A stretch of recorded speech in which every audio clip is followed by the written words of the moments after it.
name is Adam. I'm going to be hosting this event today. This is called Quarantine Under Apartheid, the Palestinian Experience.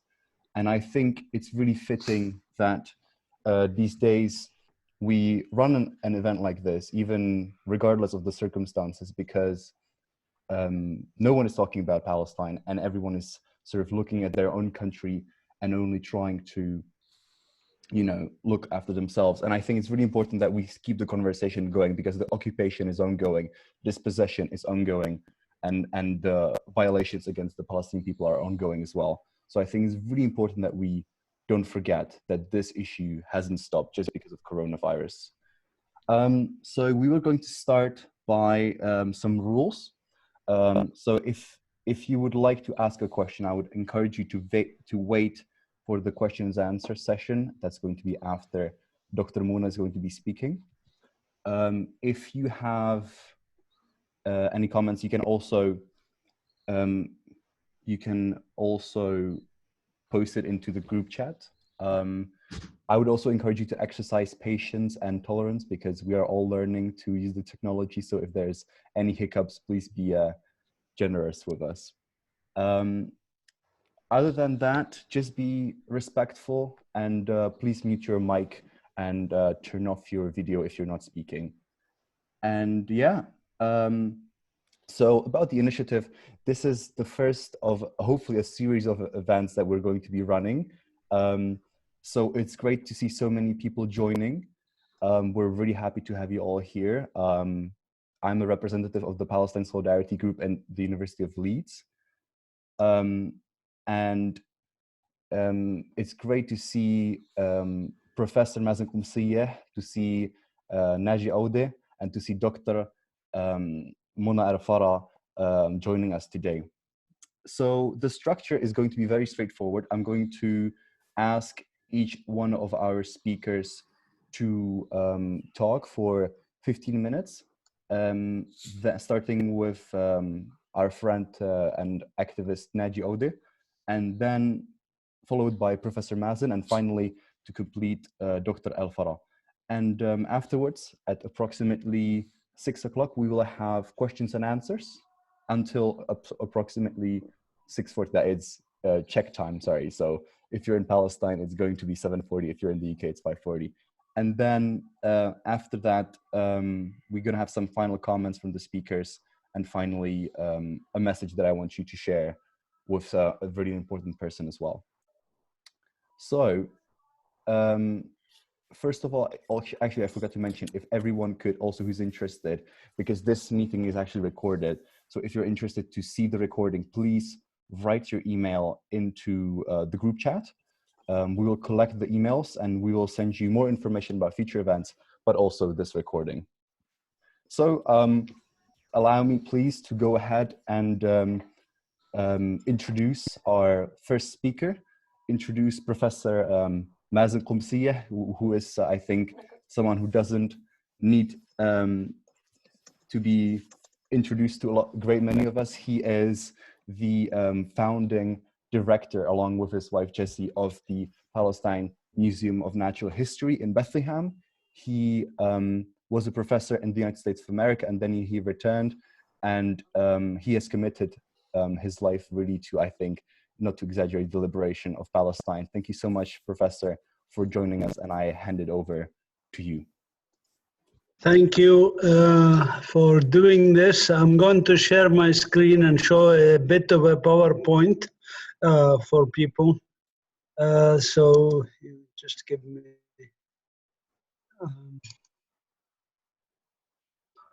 Can everybody see now my screen? Oops. Yes. Yeah. No. Just.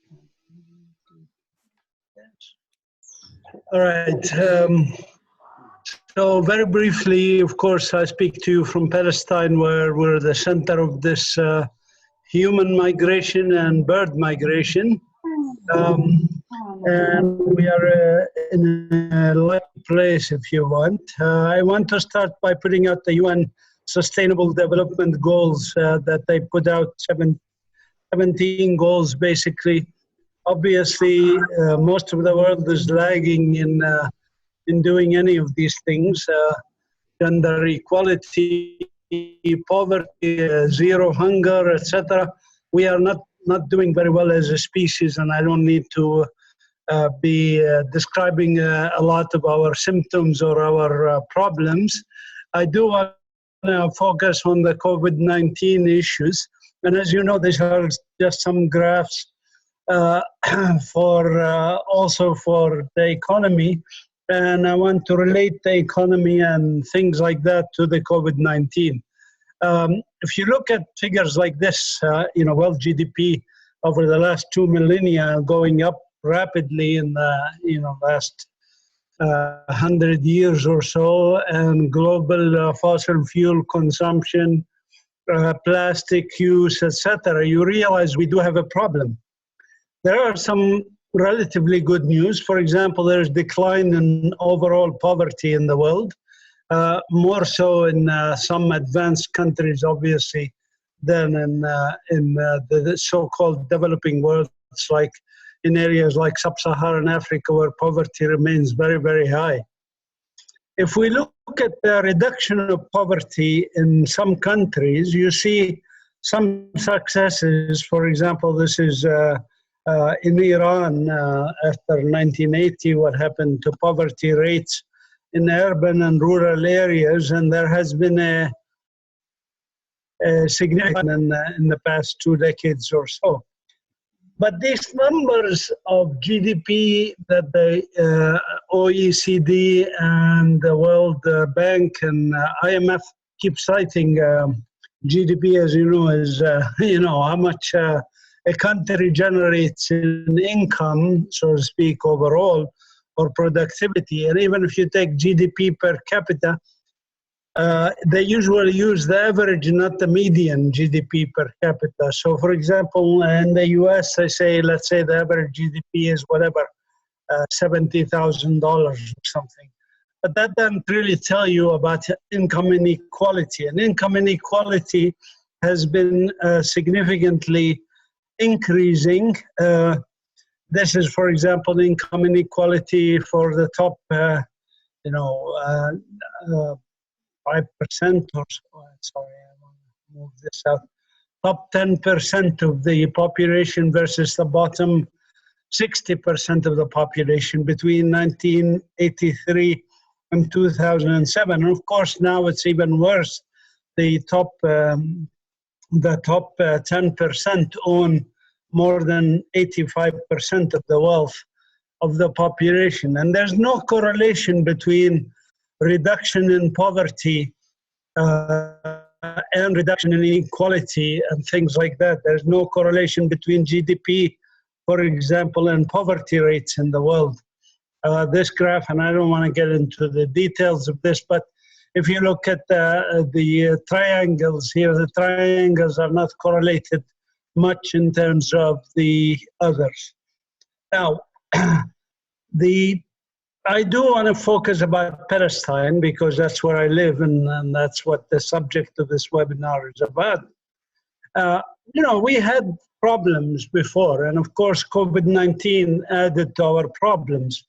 One of the major problems we have had here, which was also little talked about, is the climate changing and the basically increase in temperature and decrease in rainfall, resulting in really significant problems for our crops and for habitats and so forth.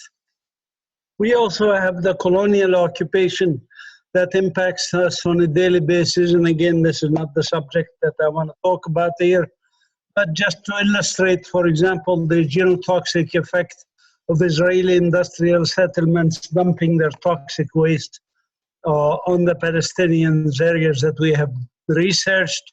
If you look at water inequality, for example, consumption of water by Palestinians and Israelis, per capita water consumption, we are below what the World Health Organization recommends for a healthy living. Even though, by the way, even after Israel kicked out most of the Palestinians in 1948 and occupied 78% of Palestine, the West Bank and the Gaza Strip, which together are about 22% 2% of Palestine have actually plenty of water, but it's unevenly distributed and it's stolen from us. So my point here is the issue of inequality enters a lot in everything we work on, whether it's water, whether it's environment, and so on, as I will explain, also COVID-19 issues.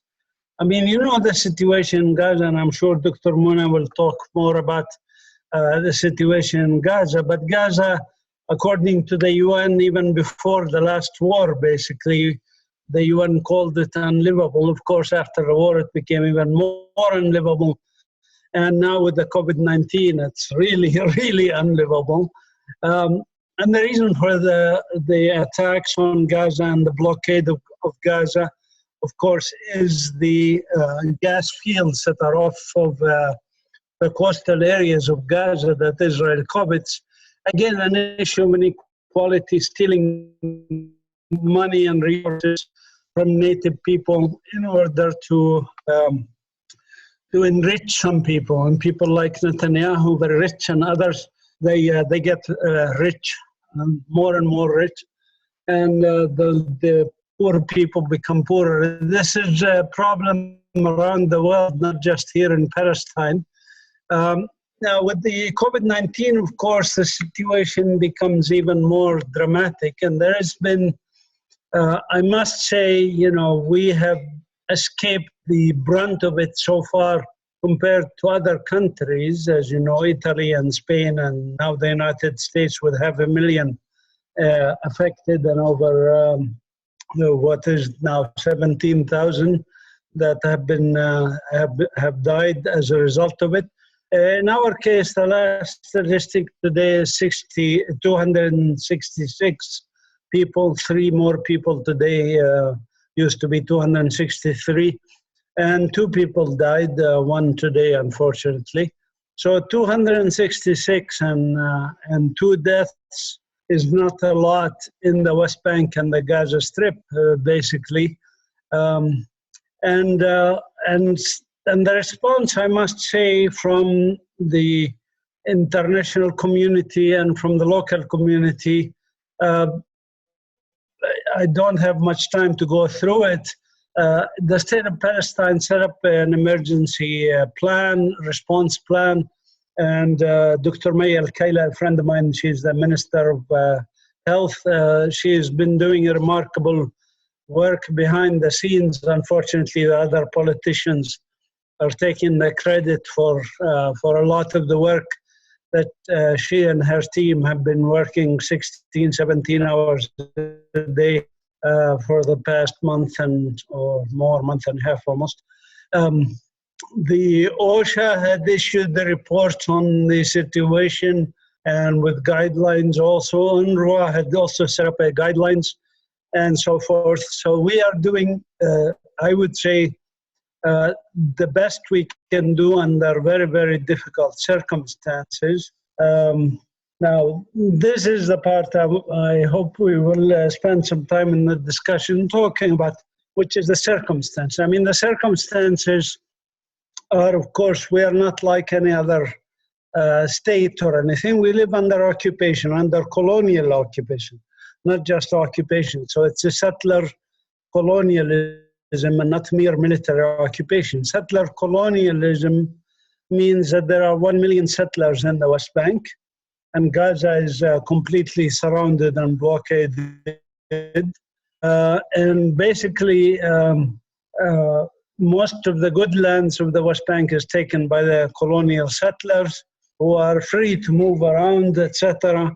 Palestinians are not free to move around. To deal with such a crisis, with these situations, is virtually impossible. And I was, even one time somebody asked me what to do. I said, dissolve the Palestinian Authority and let Israel deal with all our problems, including our health problems and everything else. I don't know if it's possible to do this, but this is something that cannot be dealt with charity to run this autonomous regions like Ramallah and Bethlehem and so forth. Of course, we also have an issue with Palestinian prisoners, thousands of them languish in Israeli jails without proper care and with no way of isolation. As you know, many countries like Iran and many others have released prisoners from jail because there's no way to do isolation in jails or protect people and so forth. And this is something that has to be pushed for in our situation because of all the political prisoners that Israel holds.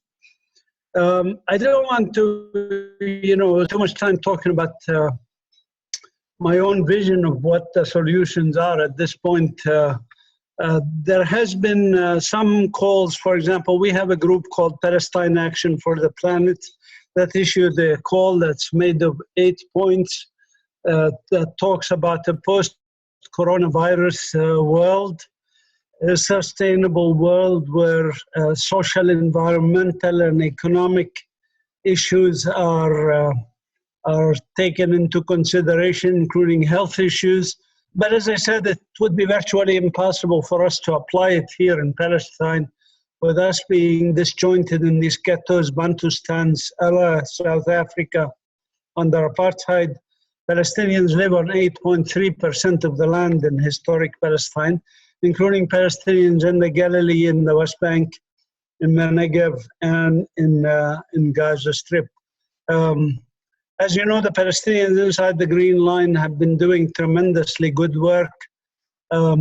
Unfortunately, also the racism of the State of Israel, which ensures, just like the United States, I mean, you can see how black people are more affected by the coronavirus than other people. So it is also here. Palestinians in the Galilee are affected, of course, but they're not given enough budget for health or resources or whatever. And then Israel goes ahead. The U.S. even gives Israel like 1 million, masks or something, and they don't. They have shortage within the U.S. itself. They give it specifically to the IDF as well. Yeah. Specifically to the IDF. So that's all I had to say, and I hope that we can discuss. Thank you. Thank you so much, Professor Mazin Qumsiyeh. It was really, really interesting and helpful. And I'm sure that there will be a lot of questions directed at you once we have concluded the talks by different speakers. So thank you so much. I would now, so that was Professor Mazin Qumsiyeh, again from the Palestine Museum of Natural History in Bethlehem in Palestine. So if I could now ask Naji Owdeh from Mukhayyam or Camp Dheisha in Bethlehem as well. So they are very much neighbors. So I will just introduce Naji. Naji is a community activist in the refugee camp. He is also a refugee from, Naji, which village was it west of Jerusalem? Yeah, it's called Deir Aban. Sorry, can you repeat that, please? It's called Deir Aban. Deir Aban. Okay. It's East Jerusalem. Yeah. Thank you so much. Okay. You're welcome. Okay. And he is also he's also the coordinator of the community center Laylak in the Dheisha refugee camp. Thank you so much for joining us, and I will hand it over to you.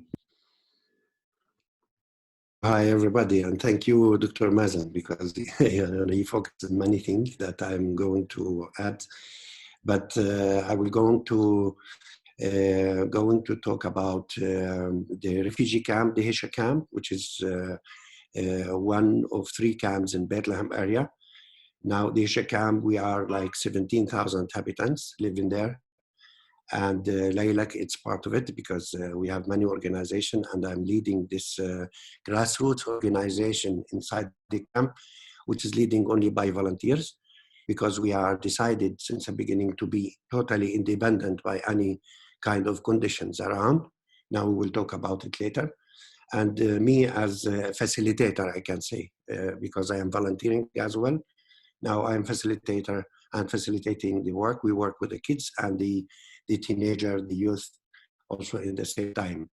Dheisha camp, it's a very close community. We are talking about 17,000 knowing each other, or mostly knowing each other and connected with each other, supported each other. And we work as really big group trying to solve our like self-organization, because we are living under the umbrella of United Nations. And we hear that politically how they decrease all the services since long time begin.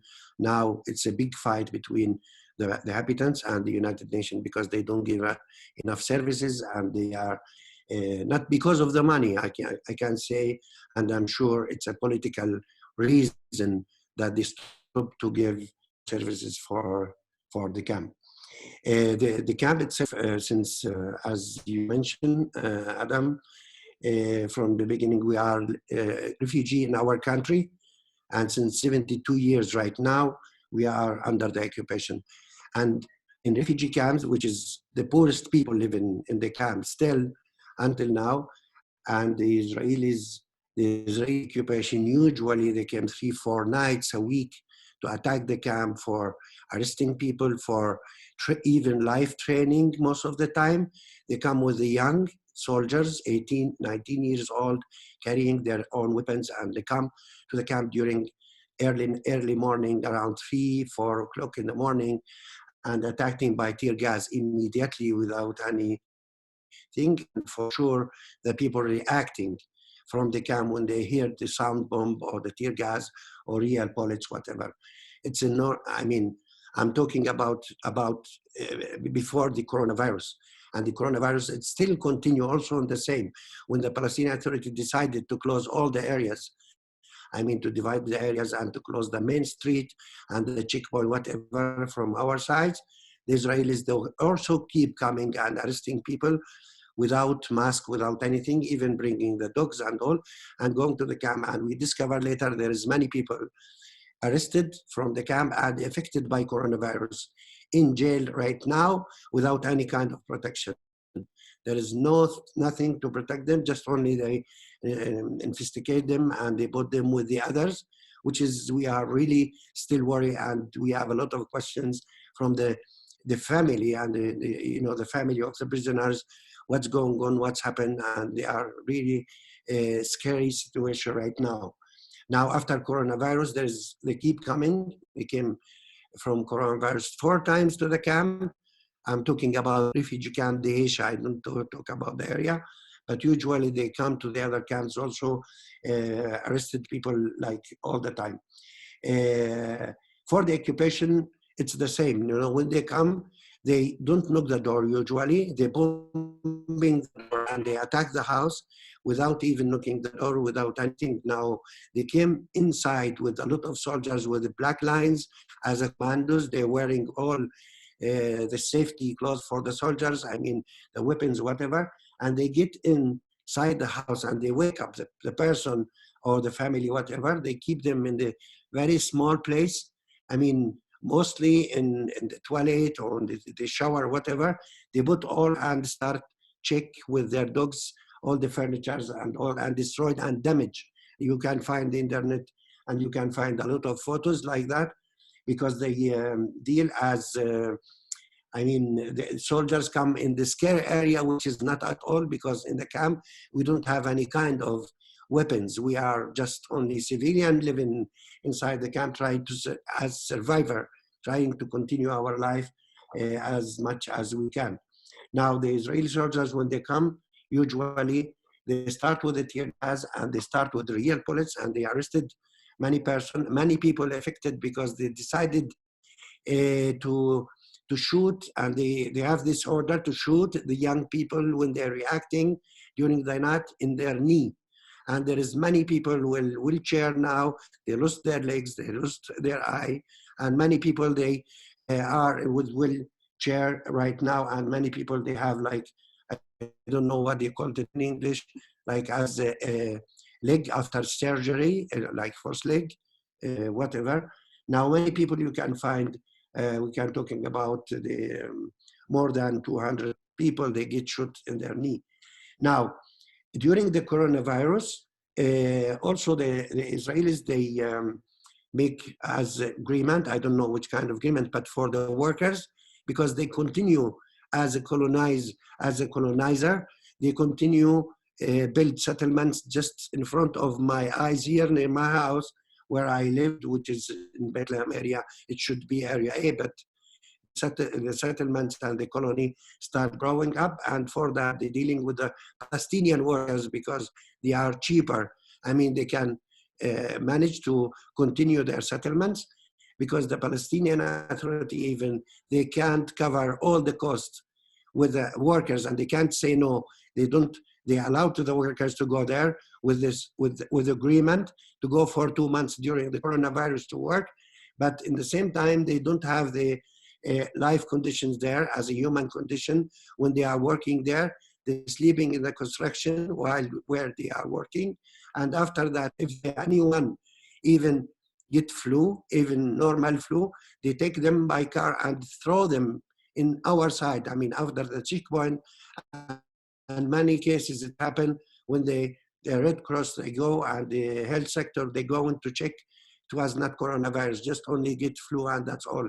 And after that, they start sending the Palestinian after 1 week to the Palestinian territories, or Palestinian West Bank, whatever.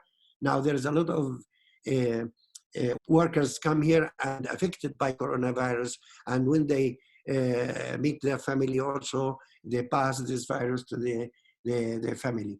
Now, this is still a huge problem because the Israelis, they don't stop occupied more land, and they don't stop the bulldozer. Israeli bulldozer keep continue working, whatever. And me as prisoners as well, I will talk a little bit because I have been in jail many times. Now, the situation normally in jail before the coronavirus, it was too complicated because they're using like I was in place like 50 person in one room, 50 person in one room. And in investigation time, with a little cell, we can find 5 in very limited, I mean, I'm talking about like 2 meters square with 5 person living there without toilet, without nothing. Now, this kind of condition, it's continue also right now after coronavirus. When you bring someone, I don't know from where, and arrest them after the investigation, and whatever you deal with them after that, you put them with the other prisoners, it will be so difficult. And we receive a lot of news from the jail. They are really scared about the situation because there is no anything materials to, I mean, to deal with, even cleaning or whatever. They are not clean at all. They don't have water enough for everybody. And still some prisoners, my nephew as well, he's in Offer jail now. He isolated because he refused to be like with the others and to receive more prisoners in the same room. Now they're fighting for that. And those people, they loudly voice, refuse that. They isolate them as individuals in very, very little bad cell to stay there. Now, this is the situation in general. And for me, as a part of this community, we continue our activities also with the family of prisoners, trying to support them how much we can. But it's really so difficult to answer any questions about their sons in jail. Now it's difficult because we don't have really answer, and we can't. I know this is kind of a situation which is very hurtful for everybody. Now, I'm going to talk just a little bit. I don't want to take another like more time, but even for though, when you see the European Union right now with the new condition, now I am part of this campaign to against the European Union conditions, because now they ask the Palestinian organization when they get any fund writing proposal, they ask them to sign agreement for terrorism, which is the resistance of Palestinian. It's add from this agreement, which is mean all our resistance, they are terrorists. Now for that, we refuse this kind of agreement, and they force the Palestinian, if you want to get funding for your project as a grassroots organization or non-profit organization and profit organization as well, the government, they have to sign this agreement. Now we are launching this agreement, this campaign, and they still, they put pressure more to the Palestinians, if you want to continue your work as official organization, you have to sign this agreement, which is hurtful. Thank you. Thank you so much, Naji. That was really, really helpful. And I think it's so important to talk about how external funders such as the European Union put conditions on different organizations working in the West Bank and in Gaza as well, in Gaza, because this is something that obviously people don't know about. So definitely, I think this will be something that we would like to talk about as well in the questions and answers session, because it is so crucial. And that is exactly the reason why I decided to have only volunteers and to refuse any conditional or any funding which is conditioned by any sort of clauses. And I think that is really the only way that we can fight this, foreign influence on Palestinian struggle organizations. So thank you so much. And also we would love to hear afterwards about more about the prison situation. You as an ex-prisoner also have very, very obviously unique and valuable insight into that. So thank you so much. So that was Naji Owdeh from the Dheisha refugee camp and Center Laylak. And also I would ask you afterwards to talk about Laylak a little bit more. And now I will I will introduce, first of all, Dr. Mona Al Farah from Gaza. So she is a physician by training and a human rights and women's rights activist by practice in the occupied Gaza Strip. She was born in Khan Yunis, Gaza, and has dedicated herself to the establishment and development of community-based programs in the fields of health, culture, and education. She is also the director for projects for the Middle East Children's Alliance and the vice president of the Palestinian Red Crescent Society of the Gaza Strip. Thank you so much, Dr. Mona. If I could ask you to start speaking, that'd be amazing. Hello? Hello, Dr. Mona. Can you hear? Hello, can you hear me? Tamam. Yeah, okay, tamam. Thank you very much for Mazin and Naji for their presentation. Despite that, it makes me feel sad that we are just an hour and a half away from the West Bank and we are not allowed to see each other because of this imposed geographical separation between Gaza and West Bank. I'd like us to start by saying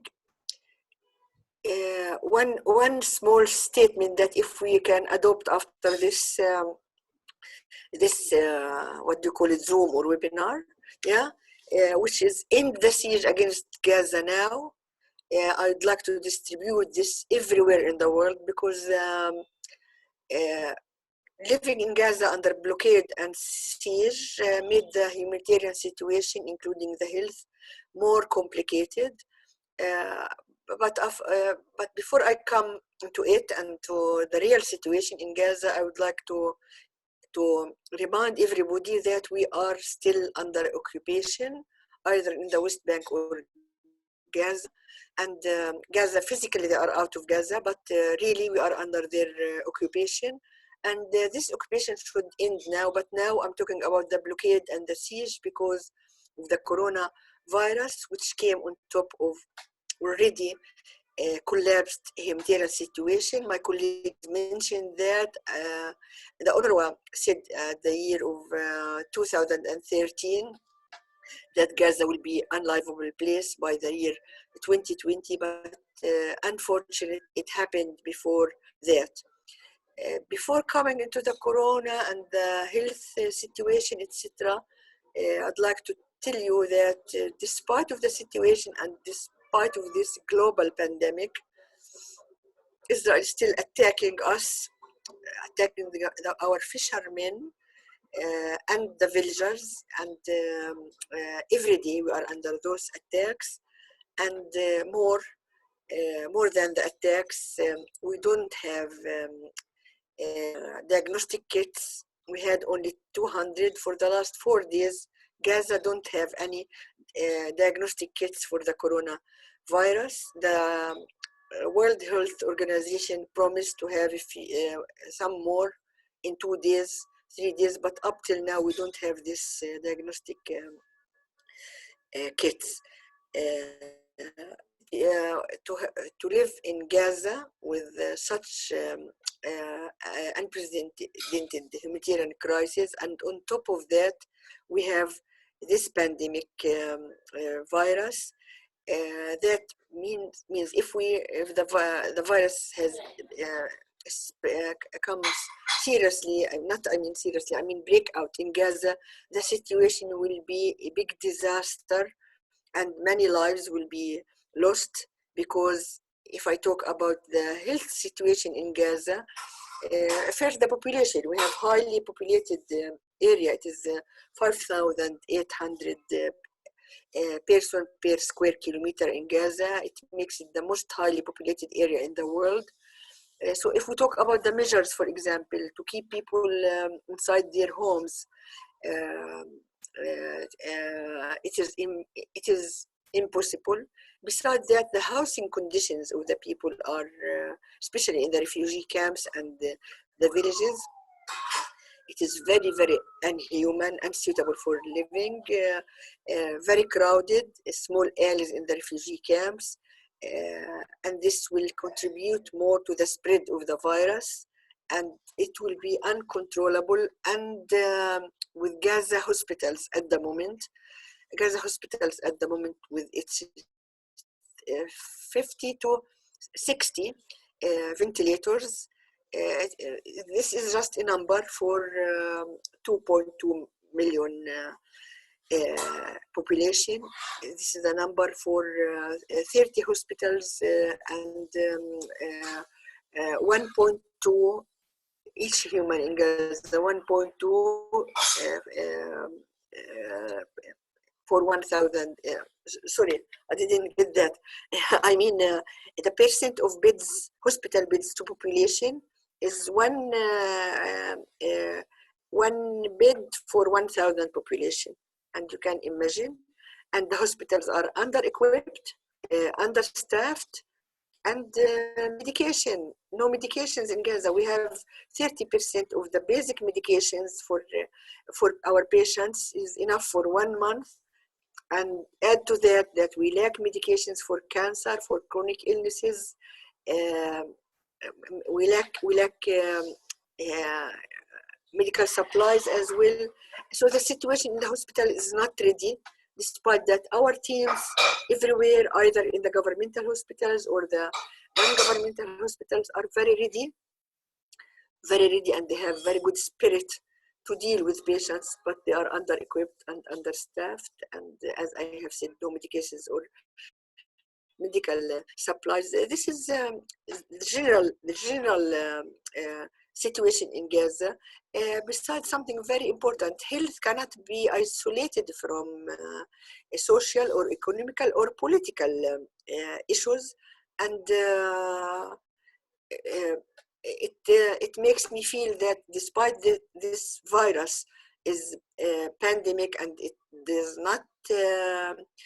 not discriminate between black, white, ethnic minorities, or every human being, but the virus is not distinguishing between the people, but the government distinguish.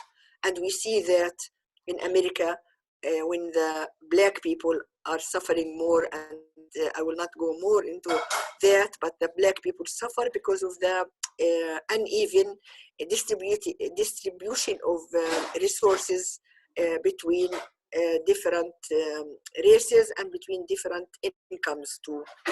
It is not the situation now to talk about this, but it makes you always feel that when this is happening in the USA, on the opposite, Cuba and China has sent their doctors to Italy to take part in resisting or in treating the patients. The European Union did not send. That makes me think always that there is big difference between capitalism and socialism, and this is another message for me today. And this is what we experienced For example, here in an area like Palestine and Gaza and Yemen, Syria, all those areas that has been affected by the war and the deprivation and everything. Those areas dealing with the coronavirus will be different than the dealing in the great countries and great governments. That's why it's very important to help us in Gaza, in the West Bank, to be ready for the worst case scenario. As I said, it is not only medicine and hospitals, which is very important and very crucial. It is about feeding of the people, the workers. In Gaza, 35% of people are living in object poverty. That means they don't have any means at all. 70 or 80% at the moment, even more, because we have a new criteria of poor people at the moment. The people who are not, the people who are unemployed or have short-term work, they have food only from hand to mouth. And if you ask them to stay at homes, who is going to feed those people? That's why part of my work as director of MECA projects,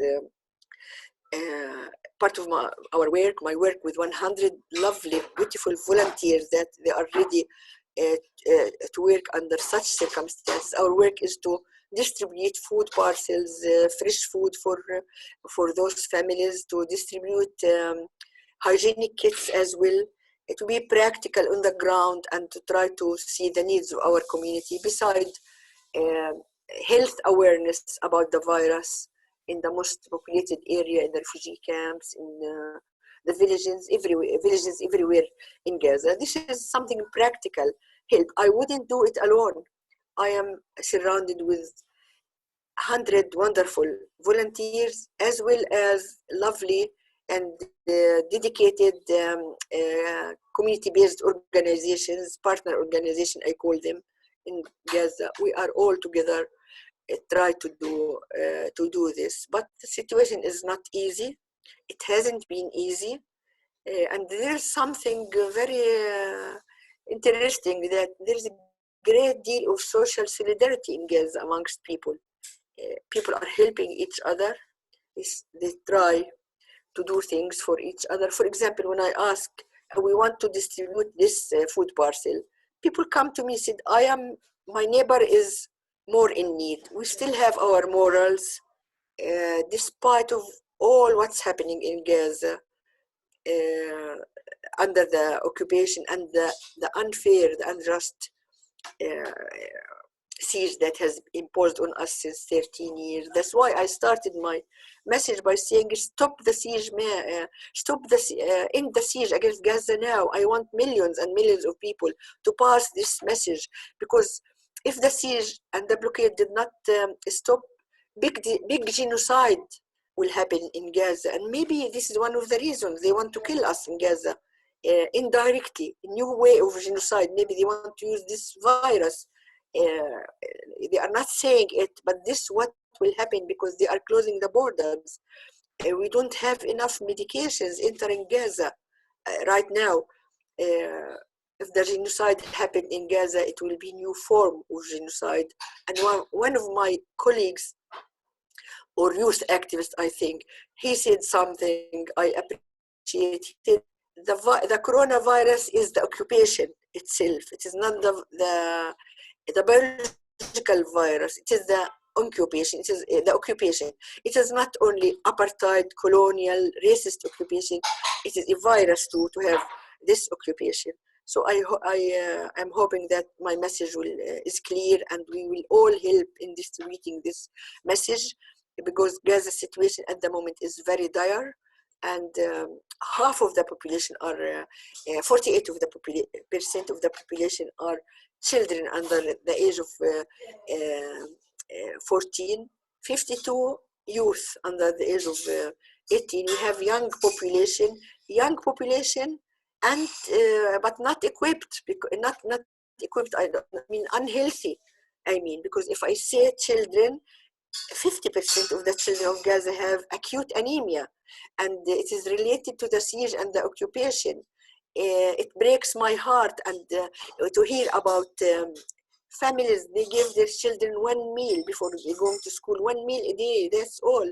That's why our intervention is some projects which we in Middle East Children's Alliance had to stop those interventions because we do it for kindergartens to give hot meals for kids to fight anemia, to fight malnutrition. So we are surrounded with a very humanitarian, a very deteriorated humanitarian situation, and it is not. We are not a case for charity. We have our rights.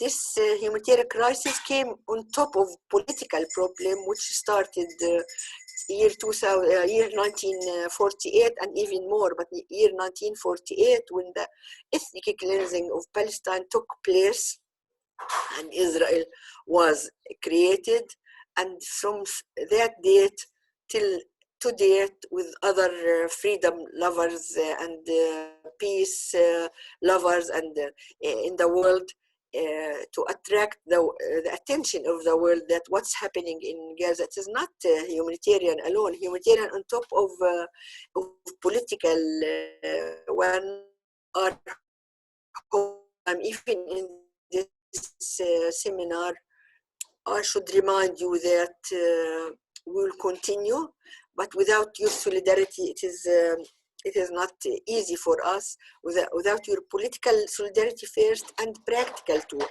And I received beautiful messages and beautiful support from different Palestine Solidarity Campaign groups in the UK, in Ireland, in Australia, in America. And this means the humanity at this difficult time, while all of you are experiencing harsh experience. I mean, all of you in America, in Australia, in Europe, in UK, in Ireland, still you show your humanity, you show your solidarity and practical support to us to keep us to continue distributing food for families, distribute hygienic kits and medicine into Gaza. I hope the borders will be opened soon with your message and with the pressure of other bodies in the world. So it let us as doctors, as activists in the ground, to help the hospitals and to make the attack of the virus and saying alarming everybody that big genocide will happen in Gaza if the borders were not opened and if the practical support did not enter Gaza or the West Bank. I think I'll stop here. And I'll leave it to questions. I think I am okay. 20 minutes. Yeah. Okay. Excellent. Yeah. Shukran jazilan. Thank you so much, Dr. Mona. I really appreciate it, and we are all honored by your presence at this in this webinar. Thank you so much. It was great. So I'm getting some questions in the chat already. So before we continue with the questions and answer session, I will just have a small intervention and just say a few words. So I just want to, first of all, thank again everyone for coming and for the speakers for joining us. And I just want to say that again, it's extremely important that we remember that the occupation is ongoing. As you heard from every single one of our speakers, the occupation is ongoing, the colonization is ongoing, and the apartheid is also ongoing, and people are being dispossessed and they are kept under a brutal siege. So I think it's extremely important that at the end of this webinar, I will give you, and with the help of Dr. Mona, we will have an opportunity for you to take action, direct action. You will be able to do something, because I received a message from Paul saying if he would like to know what could they do, because we talked about practical solidarity. So this is something that we will ask you to do. So we will have a questions and answer session because we still have an hour, which is excellent. So I'm looking forward to this discussion. Hopefully it's going to be very fruitful and constructive. So my first question is from Helga. Let me just find it in the chat. Sorry. There we go. I heard on Wednesday more contract workers from Israel came home. What is to be done to protect them, their families, from bringing the virus? So I think maybe Professor Mazin would be a good person to answer this question. Yeah, it's basically the Palestinian Authority has set up points for screening these guys. We don't have enough test kits for everybody. So what they do is they ask them to go home and self-quarantine for the regulations of self-quarantine. So I would say most of the later cases that happened are due to those migrant or contract workers. Israel is thinking as a colonial society, mostly in terms of money. So what benefits Israel? So they actually want these indentured labor, if you want. So they even encourage them to be smuggled so that they can escape the quarantine business, so to speak. Palestinian Authority had said, for example, no workers work in the settlements, and yet the Israeli capitalist workers are very interested in Palestinian labor, so they're willing to facilitate getting them across the border one way or the other. There's a lot of corruption in the process, and unfortunately, it's very hard when you are dealing with people who are hungry to tell them not to work when there is work available, even if it's work for the colonizer. So it's really very difficult. We don't have a social safety net or anything like that. So it's really hard. Thank you. Could you also just say a few words about what are the conditions of the Palestinian workers when they go to Israel actually and they work there, especially during this time? Well, I mean, they're after a salary, and they understand there's risks associated with it. But they, for some of them that I talk to, they say, well, what's the risk if we go versus the risk if we stay and basically go hungry, and our families go hungry, and this could go on for months. You never know. So it's really hard choice that I don't blame them. I do understand some of the pressures that they are subjected to. I must say, even though I disagree with the Palestinian Authority politically on many issues, their dealing with the workers has been actually fairly decent, and they have respectfully tried to pressure the workers to get home, get to their families, get into isolation for at least 2 weeks. And if they feel any symptoms, immediately call the doctor, call the clinics, and there's a mobile unit that comes to your house and does the testing. I had this mobile unit come and test a couple of our volunteers just to be on the safe side. They were negative, and I know they are very, very efficient, Thank you so much, Professor Mazin. Another question also from Helga. I think it's very important to give her another opportunity because it's connected to the previous question. So since homecoming workers do not earn money anymore, how do they survive now? Can you give examples of how Palestinians support each other? So I don't know if Professor Mazin, if you want to answer, or if Dr. Mona. Or... Maybe let Naji answer that one, or Naji, Mona. go ahead.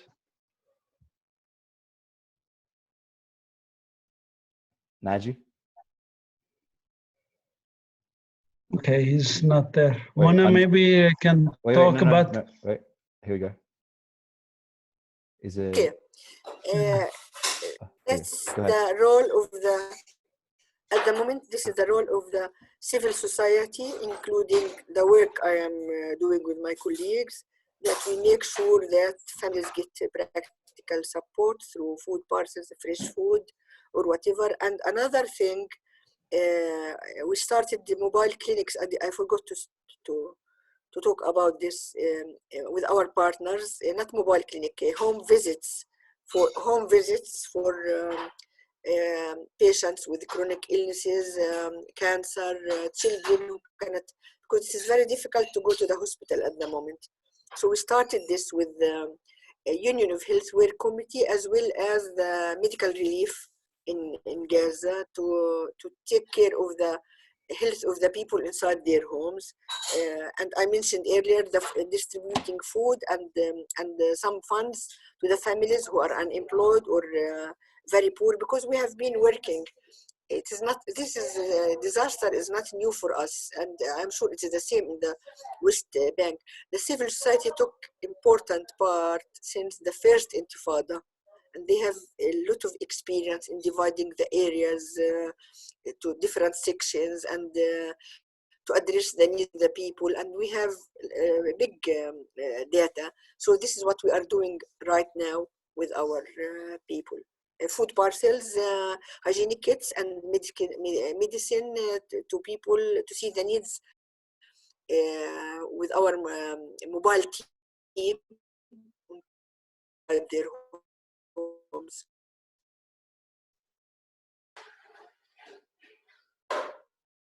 Yeah? Did I answer or you need more? Sorry. Hello. Yeah? There you go. Sorry. Yeah. Thank you so much, Dr. Have I answered? Have I answered? Yeah. Thank you so much, Dr. Yeah. It was great. Go ahead, Naji. I can see waving your hand. Sorry. I was asking Dr. Mona if she can give us like an organization or something that we can donate to or we can help with in Gaza. Professor Mazin, Or that works on Gaza. Professor Mazin, this okay. Sorry, Dr. Mona, if I can just leave that for the end of the event, because I've prepared the letter that you've sent to me, so people can share it as well. Yeah. Yes, please. Yes. So this is a very important point. Thank you so much, Professor Mazin, and yeah, we will get to this at the end of the talk, inshallah, if that's okay. Naji, please. Okay. Yeah. Just thank you, Dr. Mona. I will add something. In our culture, there is something called ona, which is voluntary work, whatever. Ona, it's coming from our culture since many centuries ago. Now we're still keeping that, and we called it now voluntary work, whatever. Now, usually in refugee camps, especially, and in the cities as well, during the first Intifada and second Intifada, and right now, we created something called popular community services inside the camp. It's we sharing all the idea and all the information between many organizations. They are doing many activities in the ground. Now we deal with as a budget, in one budget. Now we get a lot of support from many Palestinian factories, many Palestinian take care of the inhabitants. Now we receive all what we have, food, money, sometimes whatever, even for the health sector with all the organization. We try to manage that even during the coronavirus. And what we remember me somehow when we under the curfew, before, I mean, during and after and before the first Intifada and second Intifada, always we have like self-organization, and many people, they are, I mean, caring for each other and trying to work as a group. This is what we have done even during the coronavirus since the beginning when it started, and they make the siege or whatever, curfew, what you called it, close the areas. We start working immediately, and there is hundreds of people. They keep going on with the list and all, trying to support. Now, this is, as we say, it's our culture. This is our education. This is how we deal as self-organization during the hard time, I mean, during the coronavirus. Thank you so much, Naji. That's really useful. And I think it's so important to understand that Palestinians are people who are coping with this in a manner of solidarity that I think everyone in the world can learn from. And would be amazing if we could put into practice also in the way of people in the world showed solidarity with the Palestinian people. Next question is for Dr. Mona from Penelope, for Penny. Thank you so much for your explanation.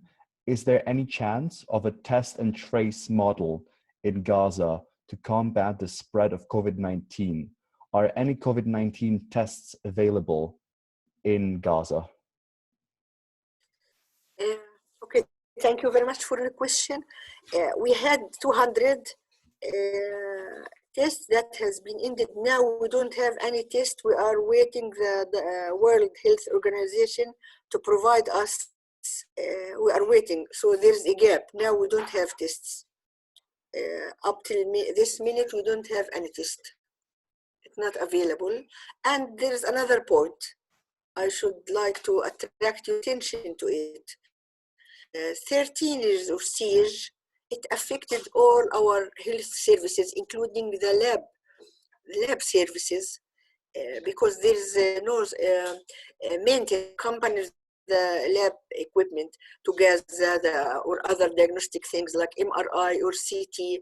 They don't have representatives in Gaza for maintenance. So this affected our MRIs, most of our diagnostic centers, including the laboratory. So because of the siege, I'm not sure about the accuracy of the results of the tests because of the siege. That's why the numbers, for example, now it has been announced in Gaza, we have 13 cases, 5 or 6 has been cured, and we have 2,000 at least now in the quarantine in the schools and the hotels. I am really worried. I am really worried about the health situation because the accuracy of the test, the kit is there, but the lab accuracy. We will have some ventilators or respirators into Gaza, but we are understaffed, under-equipped. The training of our staff has been affected because of restriction of movement. Somebody here on the message said, what do you mean by the blockade? The blockade means that we are denied our restriction of our freedom of movement, either through Egypt or through Israel. The vast majority of people cannot move freely, and this affected our medical staff as well, and health staff like nurses, because they lack proper training. So they are doing a great job with the very little means, because in medicine, like anything else, you need to travel and exchange experience with others and go for further training, etc. So that's why I started my talk by saying to end the blockade against Gaza, end the siege now before it become a very disastrous thing, and we are not far from Israel. It will affect Israel too, what is happening in Gaza. Thank you so. I would like to thank Naji for mentioning Al-Owdeh. And here I have beautiful examples of poor people in the refugee camps, very poor people, and still they say we are much better than others. So I mean, it is sad to say that I'm glad that we did not lose our humanity despite the situation, despite what we have gone through as Palestinian people. And if you talk about civilization means, in one word, being a human. Yeah, I'll give a chance to others. Islam, thank you so much, Dr. Mon. That was excellent. I don't know if any of the other speakers want to comment on this, or if we should move to the next question. Okay, let's move on. So I don't know if David Rees, who's put his name in the chat, if he would like to ask a question, or if I should just read it. So if he wants to ask the question directly, he can go ahead. From Ireland, extra love. Okay, I'll just read it then. At the checkpoints, are the Israelis allowing separation or penning the Palestinians tightly together as usual? So I guess he means the crossings into 48 Palestine or into Israel. So I think anyone can answer that, really.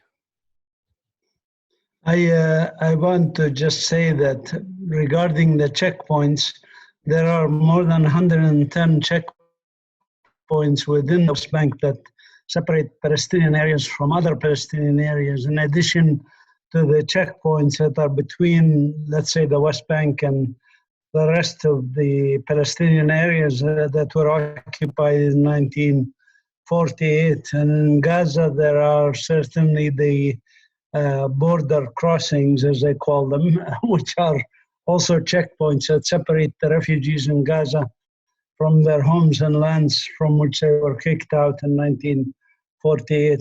All these checkpoints, all these controls are basically now pretty much closed almost completely.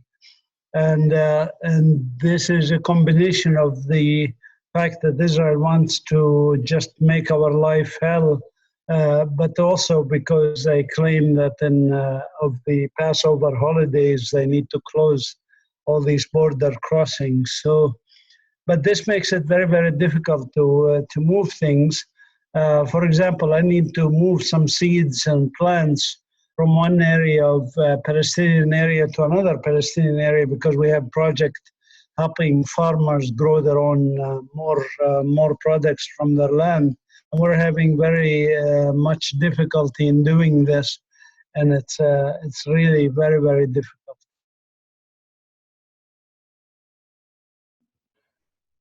Thank you, Professor Mazin. I don't know if Naji or Mona want to comment any further on the situation on the checkpoints. Yes. Go ahead. Yes, please. Now, usually without this continue, I mean, before the checkpoint and the wall and the settlement surrounded all the areas. No one can move even before this kind of situation, except, you know, the workers, when they get the permission to go there, they have to cross the border, and there is hundreds, daily, there is hundreds of workers passing and came back from the same checkpoint. This is totally check as airport. There is a lot of check, there is a lot of screening somehow. You have to put all your luggage, you have to even you don't, sometimes you don't see the soldiers. I mean, the security in the tower that show them your ID or your whatever, and you can pass. And sometimes by loudspeaker, they can ask you even to pack. Now, it's totally blocked. From Bethlehem area to Jerusalem, it's taken me like driving 10 minutes. I will be in Jerusalem. But it's forbidden for me and the others. Hundreds people, they can't even cross to Jerusalem, which is 10 minutes from here. We can't pass there. We don't allowed. And if myself, I will not ask the permission, because I will not ask the permission for the occupation to pass to visit my country. Now for that, we don't, but for the workers, somehow, I have like some excuse that they go into work, they get the permission, and even though when you get the permission, sometimes you don't allow it to cross the checkpoint. Many times, for many reasons, security reason, everything is in Palestine under the security reason. And you can't imagine when we talk about, sorry to mix, but with the prisoners, for example, you can be arrested for 6 months because the security, they be that you will do something for the future, but they don't have any approval to judge you for whatever in jail. Now they take you and they ask you some question. If they are not proving why they arrested you, you will be 6 months. And before to finish 6 months, they will add 6 months more in the last second.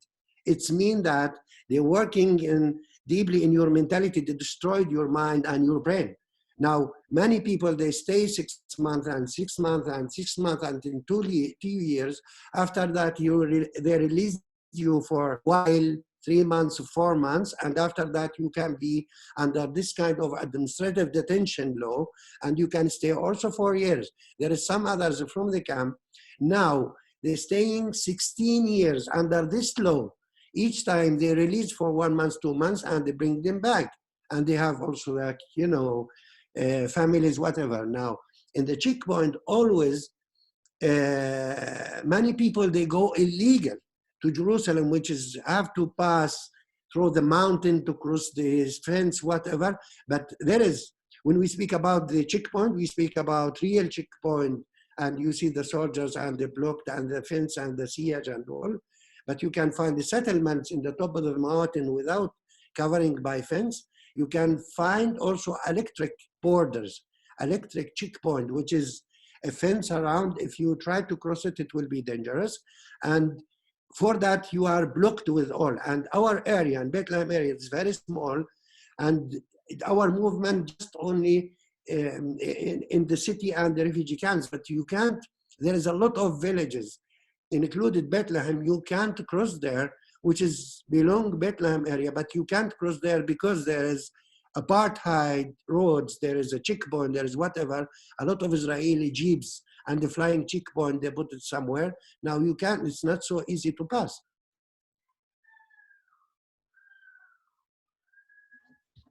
Go ahead, Dr. Mona. Yeah.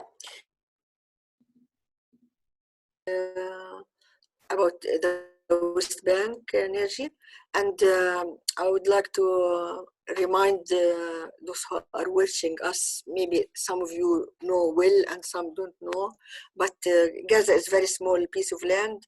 It is like 75 square mile, where 2.2 million are living there. We are a very small piece of land, and we have 5 exits outside Gaza. Out of those 5 exits, 2 are for passengers. The one that link us to Israel or Palestine, according to my dreams, and the other one, Egypt, Cairo. So we are not allowed to travel via the Egyptian borders, or let me more specific, we are allowed, but very small number that's allowed every day. Very, very, very small number, and it is very difficult process. The other side, the Israeli side, at least 96% of the population are not, including myself, we don't get permits. I have never been in the West Bank since maybe 20 years, more than 20 years. And when you ask what is the reason, they say security reasons. Forget about me, the patients. We have increasing number of cancer patients, women, men and children are denied permit to enter Israel for their treatment. Some of them apply maybe 5 or 6 times before they have the permit. And this is long period for a cancer patient who wants to go for chemotherapy, which mentioned it's lacking in Gaza. We don't have any chemotherapy at the moment. We don't have radiotherapy in Gaza, so they must go to the West Bank for further treatment. So it must be very difficult for somebody with a cancer, and still he has to go cancer, poor, unemployed, whatever, name it, and on top of that to go through the hassle process of applying for permits for his or her treatment. Another thing, some children were allowed. Some sick children were allowed to leave for further treatment in the West Bank. The parents were not allowed. So the child got the permit. The parents did not. One of the parents did not get the permit. I understand it very well because it is occupation. It is a racist apartheid occupation. And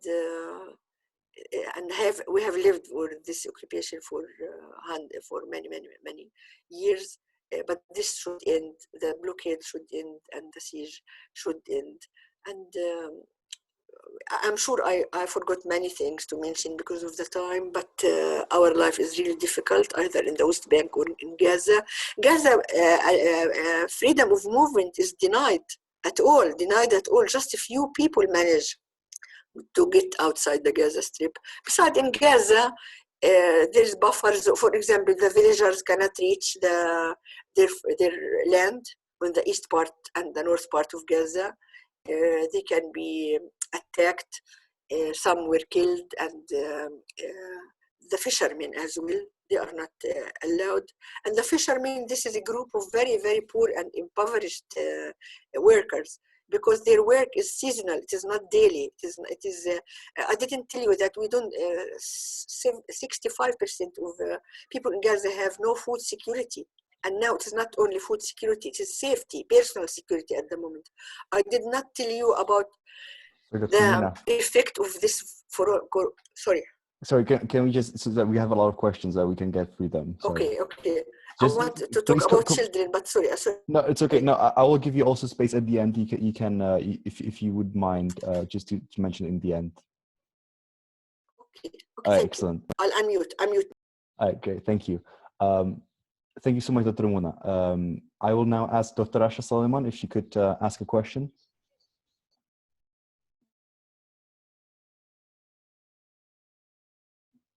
Dr. Rasha?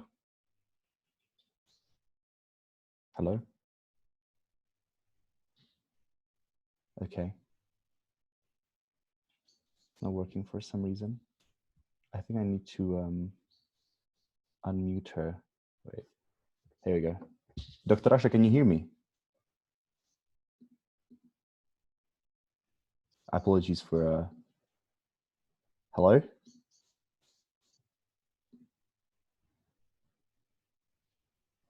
Dr. Rasha, you're unmuted now. Hello? Okay. You should be able to speak now. Oh, okay, it keeps on muting for some reason. I'll just read the question. Okay, so the question is a question for Dr. Mona. In addition to supporting the campaign of ending the siege and writing to our government here in the UK, can you suggest for us all courses of action that we can take? Bless you. So I think we will get to this afterwards as well.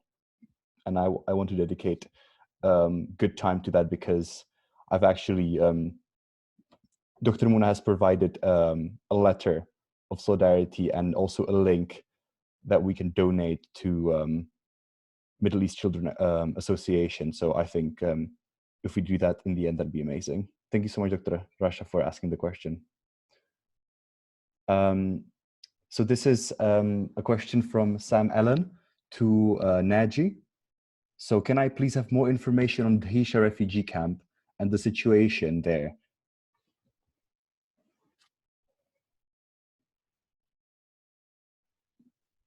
Yes. Yeah, sure. I don't know which kind of, but at least we are living together, and since we heard about the coronavirus, and people, they are not take it as seriously as disease, you know, and people, they moving and they trying to support each other, but we put as activists in camp, as social and political activists with the Popular Committee Service and all the organization, we try to explain to the people how much it will be affected if we don't follow the rules, at least. And we managed to have like very fast, I mean, if someone will get married, for example, usually invited 1,000 people to come for the wedding and all, now started to be really respectful. Now, when the people, they can't cancel their marriage, their wedding, now immediately the two families, they come closely and they make the wedding by themselves.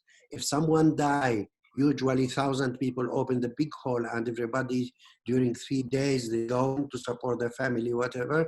Now in this time, they can open 1 or 2 days maximum without to shake hand. They respect the rules, and there is no hugs, there is no kiss, whatever. Now people, they're passing like that. And people, they start using the telephone and the internet not to visit each other. But in the same time, you can see the movement with a lot of volunteers as Dr. Mona, what she mentioned before, like 1,000 people, they are ready to do voluntary work and to support. And we say, okay, now we don't need like the huge number of people to support that.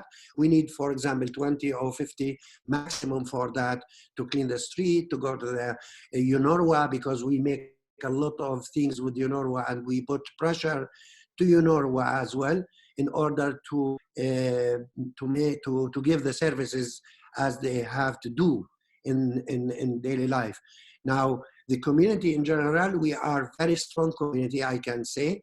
We are wake up always for emergency cases. We are wake up to support the family. We are also resisting daily when the Israelis come as well, because people reacting also each night.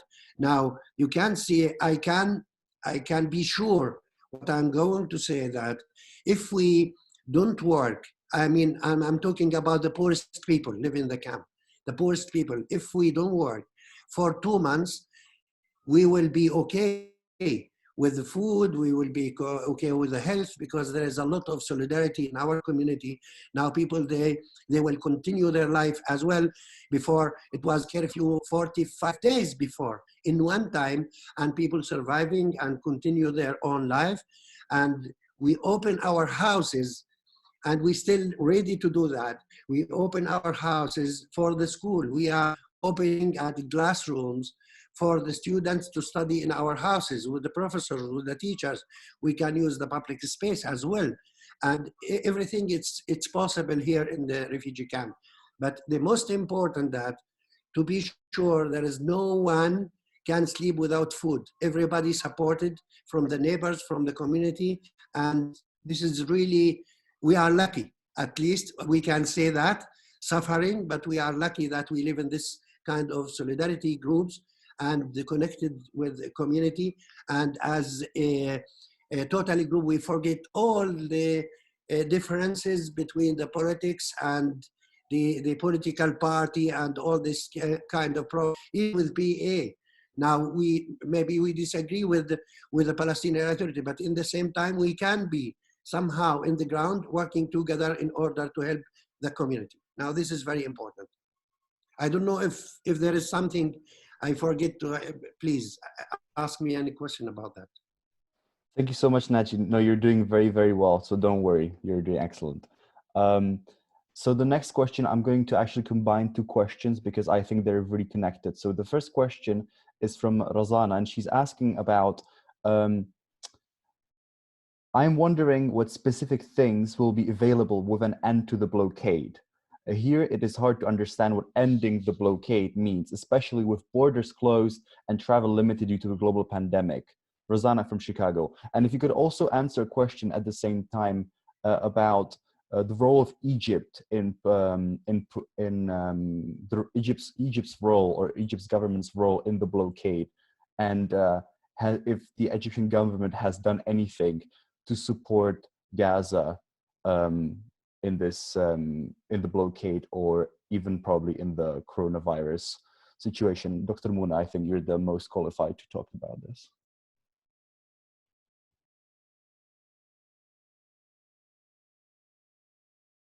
Yes.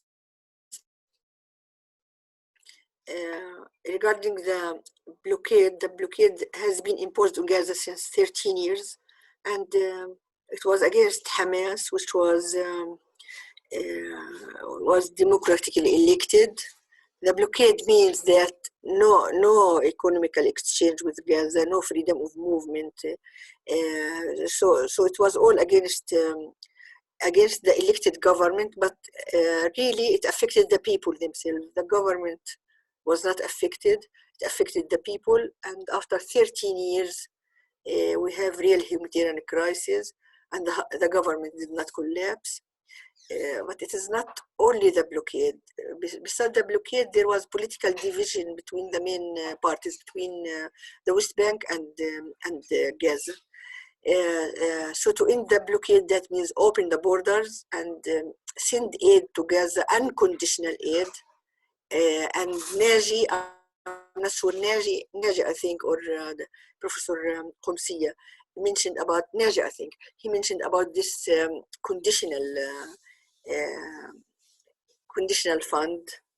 Recently, the European Union had to impose the conditional fund on all civil society organizations besides the government, because the government in Gaza, they don't receive any government fund, and that means all of Gaza or the West Bank are terrorists, because in every house you will find somebody who belongs to some party, and this is our right. Our right to as humans, according to the international law. When you are occupation, you have the right of resistance. So many houses in Gaza, you'll find people who took part in political parties and who were in prison, and this is nothing to be ashamed of at all, because they want to destroy us, to destroy our well-being as a nation. They want to change us to people who are asking for charity.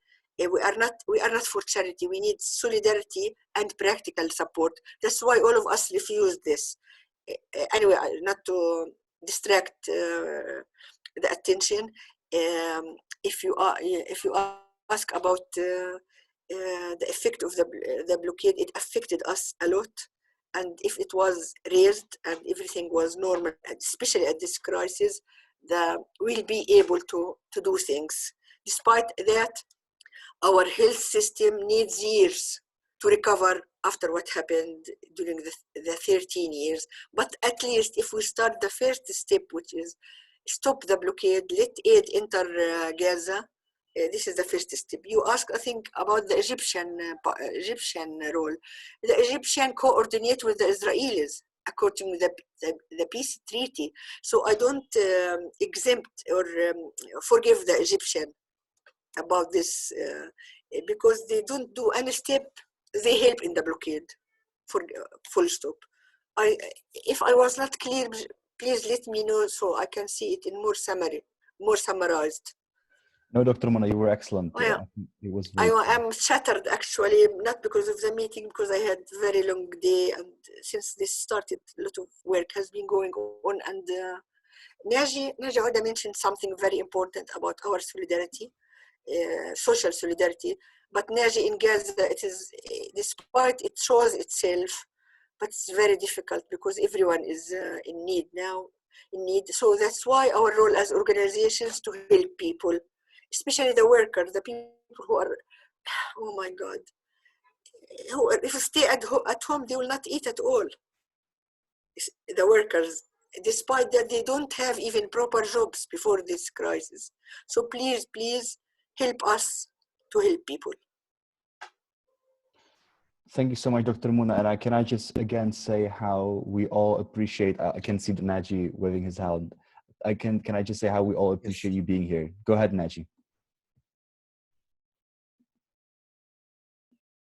You know, about how the construction of the capital system. Now I'm talking about Egypt, which is part of this system and the political agreement and all this stuff. Now we will not waiting for it's my point of view from Egypt, because what's happening in Egypt now as a governmental organization and whatever, I mean, they should help the people there, people dying in the street, very poor, they don't have job, and they keep put more pressure on them. They can't even find the food in Egypt. And in the same time, as Dr. Mona, what she mentioned, there is agreement, there's political agreement, and we are not part of it. They don't care about the Palestinian living in Gaza or West Bank, whatever. Now, this is kind of the construction of the political agreement between Israel as an apartheid state as a colonial state with the Arab countries as well. Thank you. I think it's so important to make these connections because it is quite often trying to be painted from the outside as this is like a conflict between the Israelis and the Arabs. It's not the case. These Arab regimes they are 100% supportive of the colonial policies of the Israeli government and of Israel as a country itself. And I just want to also mention that the United Nations, which is, as we all know, a very conservative organization, they themselves, and this is like in connection to the blockade, so they themselves declared Gaza to be unlivable by 2020. We are in 2020 now, and that was before any coronavirus crisis started. So it's really important to recognize this and to know that this is not a crisis that has happened because of a disease or because of difficult conditions. This is a man-made situation imposed by the Israeli government and the Egyptian government as well, but especially the Israelis who keep destroying the infrastructure and the lives of people in Gaza who are, regardless, keeping their humanity. And they are an inspiration to all of us. So thank you, Dr. Mona. You are incredibly inspiring to all of us. So this next question, I want to, Naji, sorry. Can I? Of course, yeah. Can I add or? Yeah, go ahead, please. Now, yeah, just like 2 brackets. We are, as a Palestinian, we are not state. Yeah, we are not state at all. Now, there is agreement with the Palestinian Authority, whatever, but we are not state at all. We are divided as what we called it. We live in cantons. Yeah, we live in cantons by force. Now we divided, even in West Bank, in Gaza, we divided from the villages to the cities each other. If we go to Ramallah, there is a checkpoint, we can't pass Hebron or to Ramallah because of the checkpoint. Now we divided as a canton by force, but the Israelis, they build the settlements and they make and the wall and the gate. They live in canton by their decision, which is totally different. Now, in Palestine, we are not state. They're talking about state of Palestine, whatever.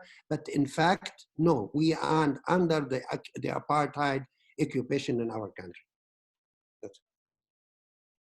Thank you, Naji. That's really important to mention. I have a question that I would like to direct to Professor Mazin Qumsiyeh. So this is a question from Nikita.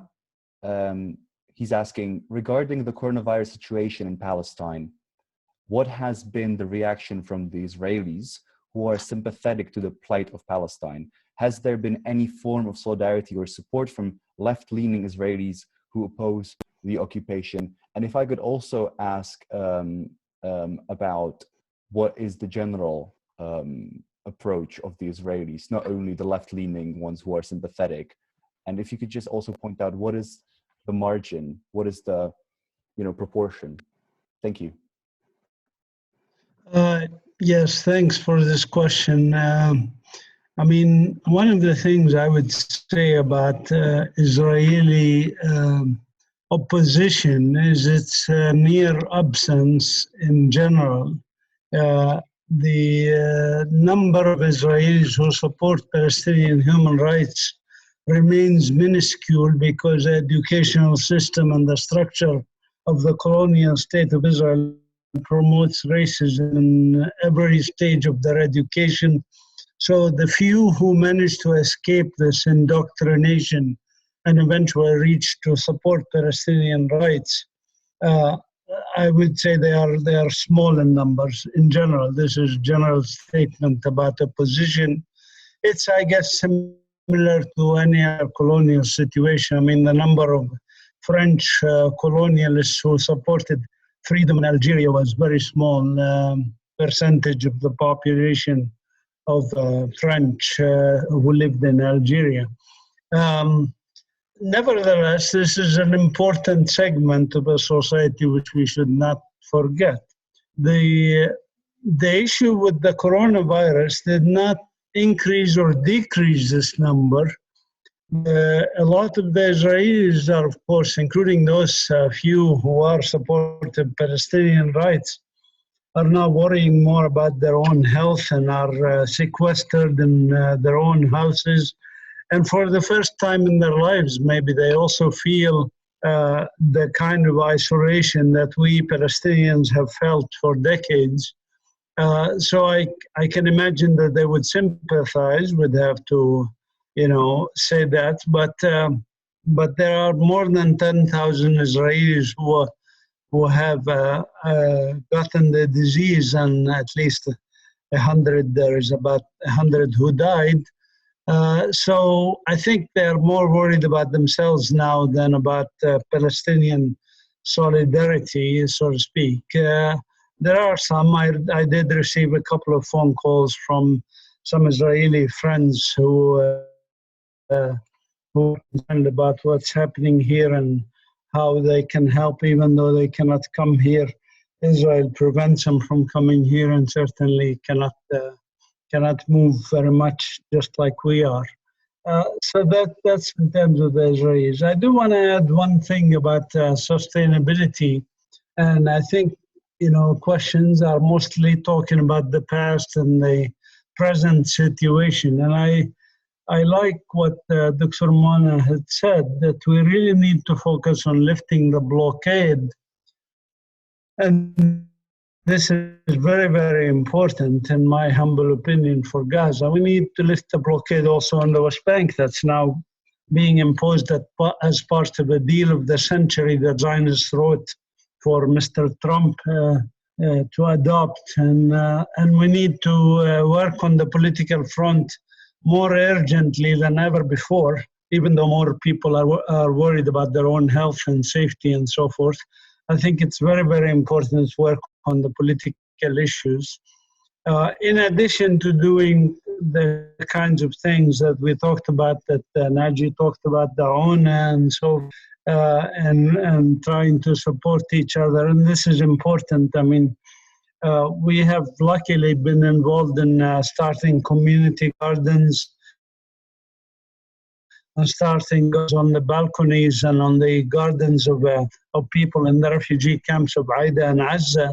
And in this support that we have provided people for growing their own vegetables, even if you just have a balcony, was very important. I would encourage people to continue these things, but I would agree with Dr. Mona that we really, really have to stop a genocide that's coming to Gaza and soon to the West Bank. I think if we don't get our act together, I really think we have to get our act together. Thank you so much, Professor Mazin. I think we all agree with what you're saying. Thank you for it so much. I have Othman from Morocco who would like to ask a question. If you can introduce yourself and ask.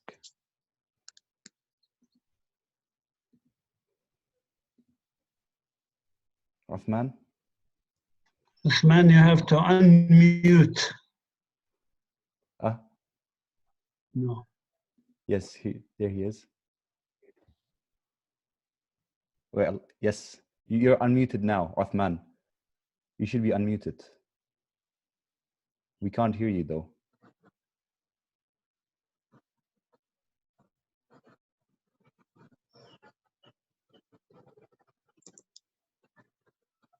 Oh, okay. Try disconnecting the, okay, I don't think it's working. That's really sad. Okay, I'll just pin, okay, I'll read your question instead. Sorry.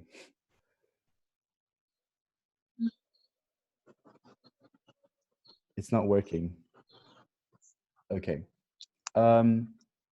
So actually, you didn't write your question. So I'll just give space to a different written question. If you could write your question down, and then in the meantime, I'll come back to it. All right, great.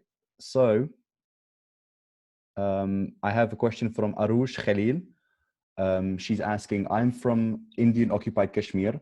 On 1st of April, where the entire globe was fighting global pandemic, India passed a draconian domicile law, which is based on the Israeli model of Palestinian to change the demography of Kashmir. My question is not essentially about coronavirus. I want to ask you, could you suggest any political process that can prevent Kashmir from becoming Palestine? If I can have 3 minutes so that we complete in timely manner. Who would like to answer? Yes, if I can take this if you want. Okay, go ahead, Professor. Go ahead, Professor. I was in India, by the way. I was invited to speak by the so-called lower caste of the Hindu society. And we were talking about the situations in India and what's happening there. And I think, India is trying to emulate Israel in many ways. And Modi is, by his own words, his best friend is Netanyahu. So the racism that's inherent in the state of Israel as a colonial, racist Jewish state is also extended in similar kinds of racism that exists in other parts of the world. And all races seem to flock together, birds of a feather flock together, so to speak, and they work together. Israel also supports India militarily and in other ways, and intelligence gatherings and so forth, projects its own stupid idea that religion is a nationality, that Judaism is a nationality, that Hinduism is also a nationality, so to speak, and that Muslims and other minorities in India who are not Hindu will be discriminated against, basically. So I agree with him that there is a lot of similarities and a lot of trends that are very worrying and that are going in that direction. But that is precisely why, since our enemy is the same, those greedy, arrogant bastards, if I may use the term, like Modi and Netanyahu, are the enemies of the people. We need the people to unite and work together to achieve justice and human rights.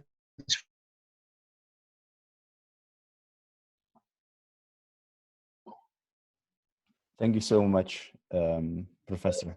That was excellent. So moving swiftly on to the next question, and then we will go to the call to action, and I will also ask each of the speakers to have any final comments that they would like to have. So this is a question from Catherine Hughes Freitich. Sorry if I mispronounced the name. She's from the US and she's asking, I think others have asked, but it's key to know exactly what political and humanitarian priorities those of us in solidarity groups in the US should focus on. We've been focusing on pressuring our Congress people to sign HR 2407, protecting Palestinian children, and using it for broader education and mobilizing. Now, we're not sure if we should shift to other priorities, such as calling for the end to the blockade of Gaza and providing healthcare and support Palestinians in all occupied territories.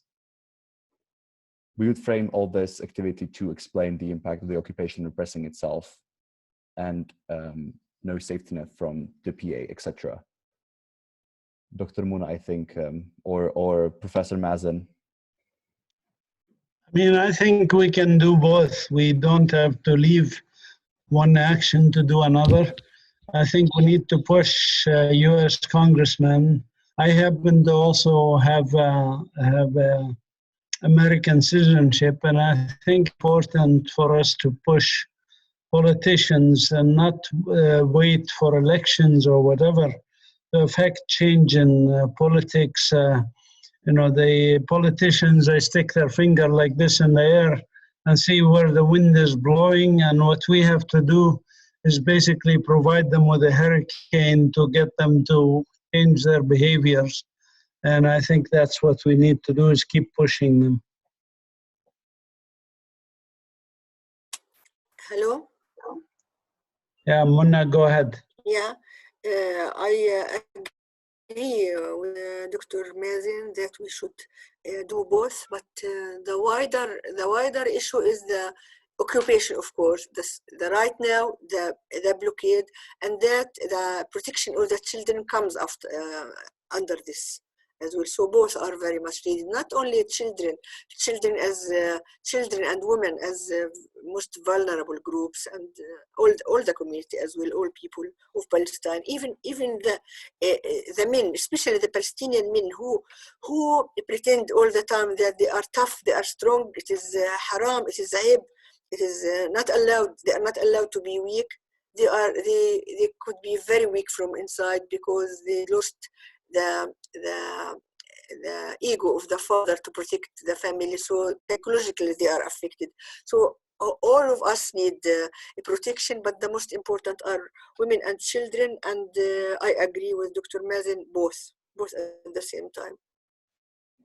Thank you so much, Dr. Mona. So I will have if I can have the final question, and then we will go to the conclusion. So this is from Othman. So unfortunately, he couldn't have said it himself. Thank you, everyone, for sharing all these insights about the situation in Palestine. So is the Arab League showing any kind of concrete support during this crisis, and in what way? Also, the agency of Beit al-Maqdis, Mal al-Maqdis, was collecting some significant amount of money from the Arab world. Is there any rise of the fund, if there was any? I don't know who would like to answer of the panelists. Just 2 minutes, please. Maybe Professor or Mona, go ahead. Yeah, I haven't heard of that, and the stand of I haven't heard of anything entered Gaza through this, and if it entered, it will go to the government, which is very good as well, because they are the main health providers in the right now. But I haven't heard of this. And the shameful thing is the political stand of the Arab League towards what's happening in Palestine. Thank you. In terms of support, I mean, I personally think that UNRWA does some decent work. Medical Aid for Palestine, a British charity, does some good work. Middle East Children Alliance and others that Mona knows more about them than I do. There are some groups that are giving aid, and I think, but again, I think I go back to what Dr. Mona had said earlier about us not being a charity case. We're not a poor country. We're not a starving country. We have a lot of resources in Palestine. It's just that we have colonialism that stripped us of these resources. And so it remains a political issue. And so when I was in the US, I devoted some money for humanitarian aid for Palestine from my own money, but I devoted much more money towards the political work and the pressure and the lobbies that needed to be done. And I encouraged those in the audience to really focus on their own communities and to pressure to affect the change like we talked about, which is lifting the siege and blockade of Gaza and basically freeing Palestine, allowing the refugees to return to their homes and lands, work for a just solution. This is what we want, basically all of us. And I think the sooner we get to that stage, the sooner we end these humanitarian catastrophic situations that we are facing. And I really think we ought to devote a lot of energy in that front. Including boycott, divestment, sanctions, by the way, which is something we didn't talk about. Thank you, Dr. Mazin. Incredible. This has been a Palestine webinar, and we haven't mentioned BDS. Naji, I was going to go to the direct action if I can just give you 1 minute to comment on this, but please go ahead. Now I'm talking about, I agree with Dr. Mona and Dr. Mazin about what they mentioned, but in the same time, we need like a political support. We have the resources in our country, but we can't deal with it. We can't even reach there. We can do nothing because it's totally controlled by the Israeli colonialism. Now, for that, we need the political support first from their own government. I believe that we are struggling in Palestine because we are Palestinian against the Zionism and the colonialism. And as you also in your country fighting for your rights, now we are talking about the children's rights. Yes, always we talking about, there is many international organizations working for children's rights, for human rights.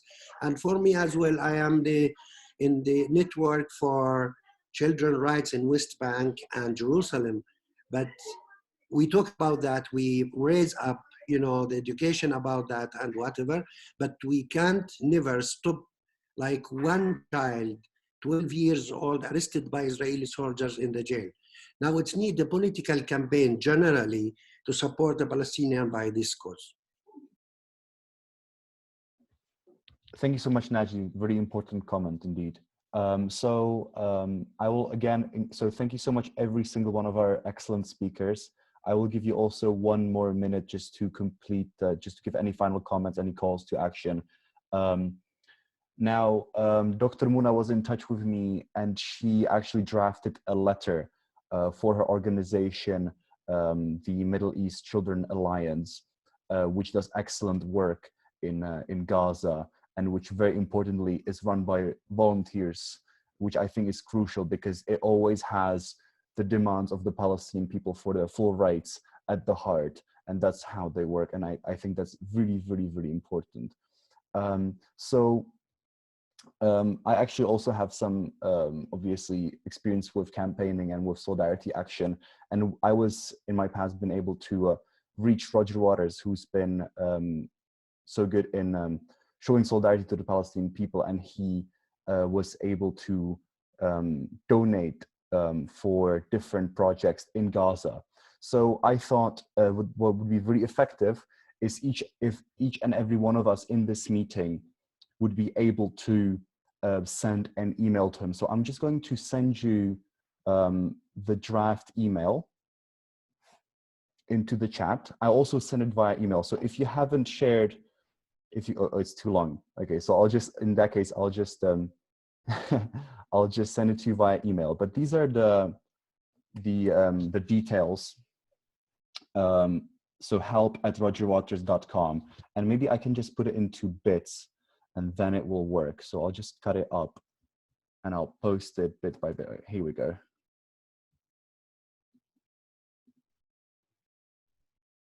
And this is the message from Dr. Mona, because I think it's so important to bring this to the attention of people who show solidarity with our struggle and who will be likely to support these causes.